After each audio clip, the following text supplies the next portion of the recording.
সত্যি বলিহারি যাই আপনাকে। আপনাকে না আমি যত দেখছি তত অবাক হয়ে যাচ্ছি। অদ্ভুত মানুষ আপনি, আপনার কোনো কিছুতেই কিছু যায় আসে না। সাত সকালে আমার পেছনে লাগতে এলেন কেন? নিচে কোনো কাজ নেই? আমার না আপনার পেছনে লাগতে বয়ে গেছে। হ্যাঁ, আমি ভাবছি তো আপনার বিবেকের কথা।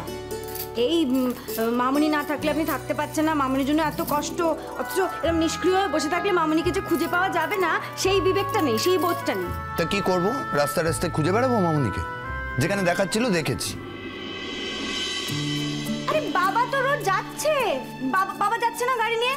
বাবা যেখানে যেখানে সম্ভব হসপিটালগুলোতে, আশ্রমগুলোতে, সব জায়গায় যাচ্ছে। আর যাচ্ছে কি নিজে একা একা, মানে গাড়ি চালিয়ে নিজে একা যাচ্ছে। তা আপনি কোথাকার কোন লাট সাহেব, আপনি একটু গাড়ি চালিয়ে বাবাটাকে নিয়ে যেতে পারেন না?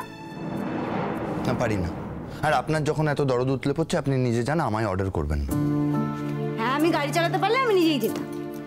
আর আমি মোটেও আপনাকে অর্ডারও করছি না, অনুরোধও করছি না। আমি জানি আপনার যেটা করার আপনি সেটাই করবেন।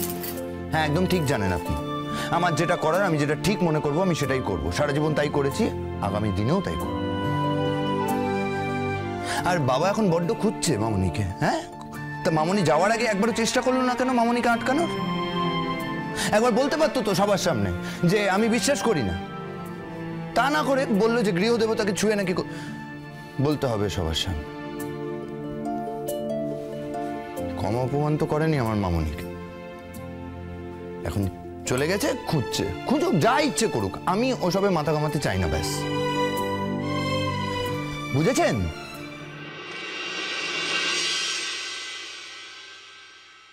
হ্যাঁ, বুঝেছি। তখন যেমন পরিস্থিতি হয়েছিল সেরকম ভাবেই বাবা রিয়াক্ট করেছিলেন।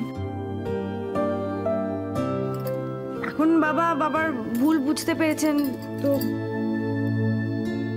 শুধু বাবাকে দোষ দিচ্ছেন কেন? আর কেউ কি কিছু বলেনি নাকি? আপনি আমাকে অবিশ্বাস করেননি? আপনি আমাকে খারাপ খারাপ কথা বলেননি? আপনি তো এও বলেছিলেন মামুনি এতদিন এ বাড়িতে এসেছে, কোনোদিন মামুনির কারোর সাথে এরকম কোনো যোগাযোগ হয়নি। আমি আসার পরই এই যোগাযোগটা হয়েছে, তার মানে আমিই দোষী। বলেননি আপনি?